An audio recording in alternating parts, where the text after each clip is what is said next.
Well, this morning I want to talk to you about change, about the process of transition.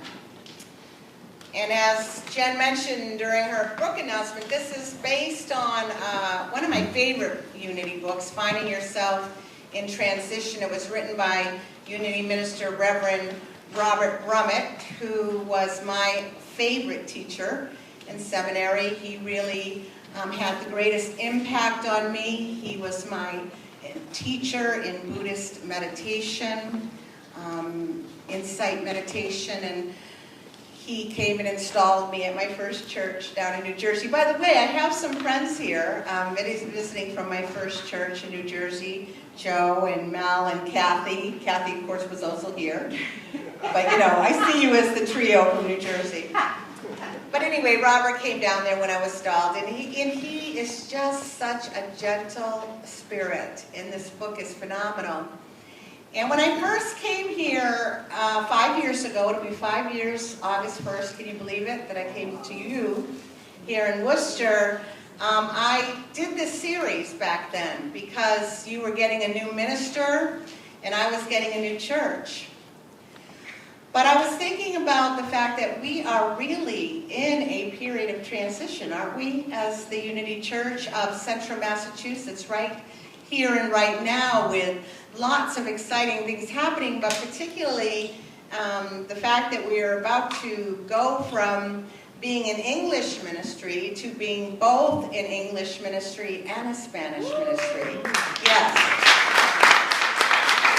Big transition.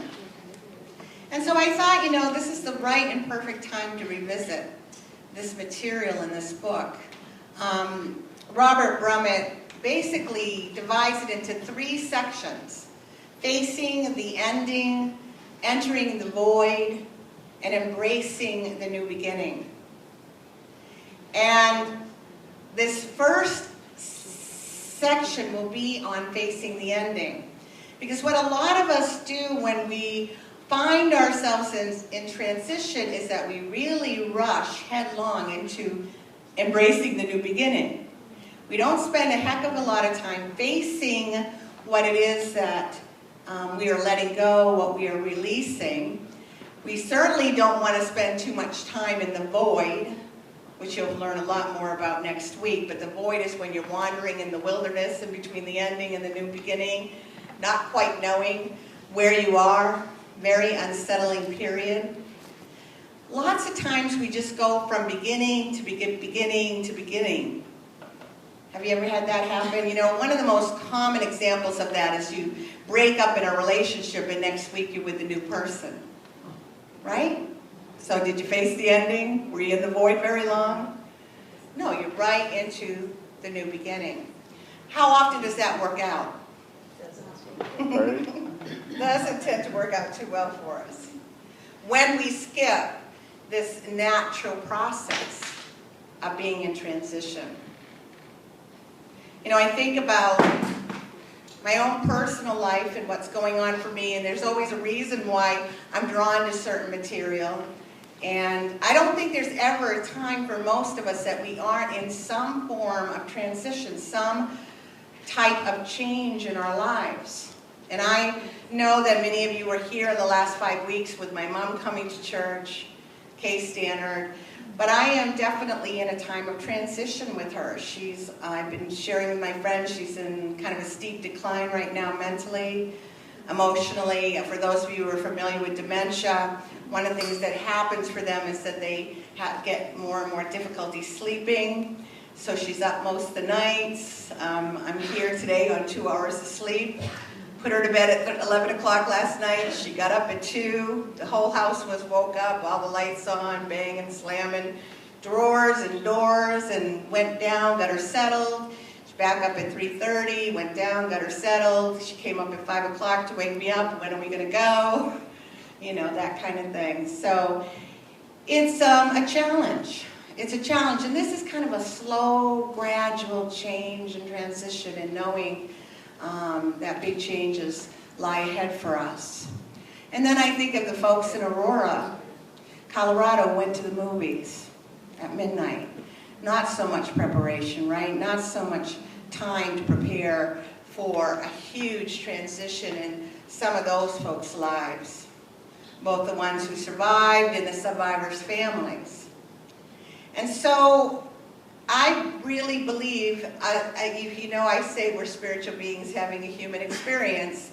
Part of that human experience is that we're guaranteed to be in transition. We're guaranteed to have to face change in our lives, right? Yeah. That we have to face endings. We need to enter those periods of what we call the void and then embrace the new beginnings.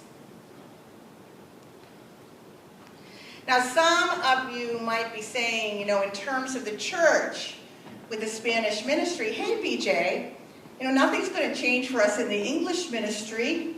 We're still going to have our 10 a.m. service. So why are you spending this time talking about facing the ending? So I just want you to turn within for a minute and reflect. Just take a moment of quiet reflection and think about what is ending for you here at this church with the beginning of the Spanish ministry. One possibility is that you're not going to see some of your favorite people anymore at 10 a.m. Many of our Spanish-speaking folks are sure, oh, BJ, I'm going to come to both services. Well, remember Rhode Island? Remember Unity of Radiant Light?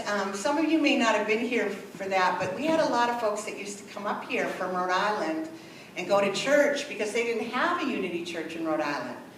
And so we sponsored and coached the start of a Unity Church in Providence, Rhode Island called Unity of Radiant Light, headed by Cherie Fisher, who also just spent a week at the Village with Tina Go. And many of those folks, like Claudia Acera and Jennifer Page and Joey Allaire and Jonathan and Grace Karjik and Marie Bouvier-Newman and Patty Rossi and Joey's mother, Robin Allaire, and on and on and on. We see them, right, occasionally. But it's not like it was it?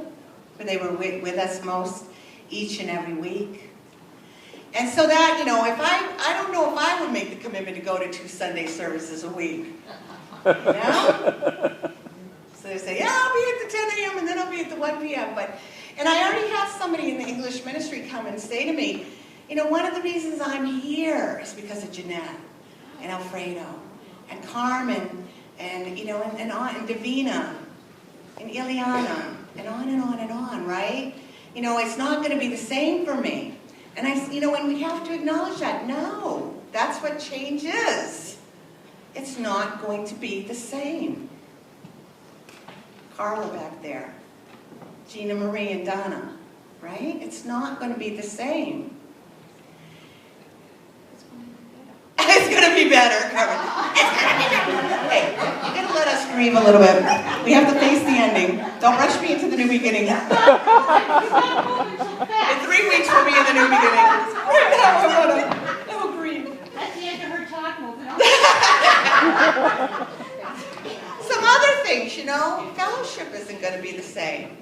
We're not going to tear this room down and then rebuild it, within a 3-hour span. Really 2 hours. So fellowship is going to move from being in here and the feel that it has now to being out in the waiting area and perhaps out on the lawn, when it's good weather. So that'll be different. No more 12:30 universal dances of universal peace. No more 12:30 workshops. No more 12:30 anything on Sundays. Okay, so to say it isn't going to have an impact, it is. It's going to have an impact. There cannot be a new beginning, folks, without first facing the ending. Facing the ending always leads us right to the subject of change. Because it's really talking about change. How do we feel about change? We don't like it. It's been said that the only person who really likes change is a wet baby.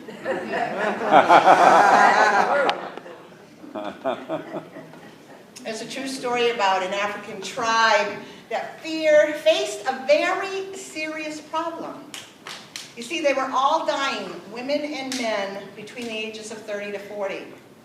And a group of scientists went to sea to investigate why, in heaven's name, was this going on for this particular African village. And after a lengthy investigation, they discovered it was a mite, an M-I-T-E, a mite, that was living in the mud walls of their huts and getting into their bodies and destroying their hearts and killing them between the ages of 30 and 40.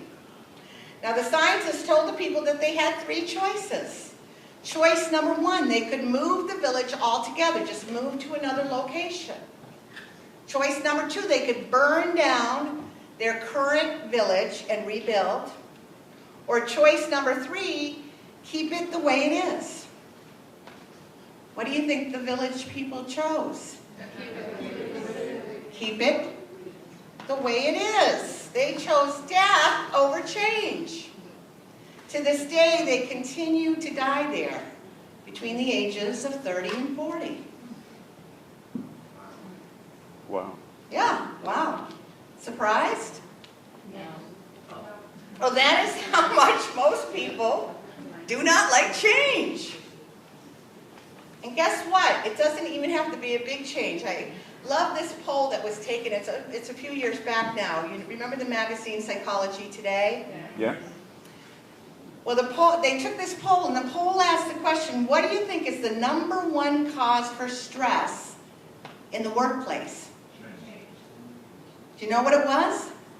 No. The number one answer was getting a new desk. Wow. Getting a new desk. So how are people dealing with this? You know, we've got, we're going through change here, right? Very creative. But you know, it's okay if some of you miss the old altar. You know, one of the things, there are people who have quit churches because they changed the curtains in the room. We don't deal, some of us have a hard time going with the flow, being in that process of transition, seeing new things happening. You know, there is comfort, there is security in sameness, right? It's not that there's anything wrong, that we want things to be the same in some areas of our lives. So the number one answer was getting a new desk, can you imagine? Because it involved a change in their environment. It's our human nature to fear and to resist change. And that's why your song was so right on. You'll help me not to, what was it? Not to be afraid. To begin again. Because that is what we face around transition and change. It's fear and resistance. But no matter how great our fear, no matter how strong our resistance, there's one guarantee, and what is it? It's that our lives are going to change. If you're alive, things are going to change. If we live long enough, we'll all experience change. Change in our bodies, change in our relationships, change in our jobs, in our churches, in our world. Change will happen.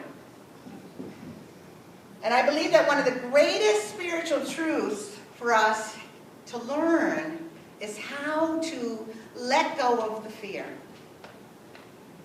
You know, part of last night for me, while my mother was up I said to her this morning, Mom, why do you have to get up at 2 a.m. in the morning? I got things to do. So while she's doing that, I'm lying in bed having all the fearful thoughts. What's going to happen when? What's, you know, all of the negative self-talk, thinking about what's mine to do and what is it going to look like when I don't live in this house anymore and I'm not with my mom anymore and all that stuff, right? Yeah. So one of the greatest spiritual truths is to learn how to let go of the fear. Let go of the anxiety.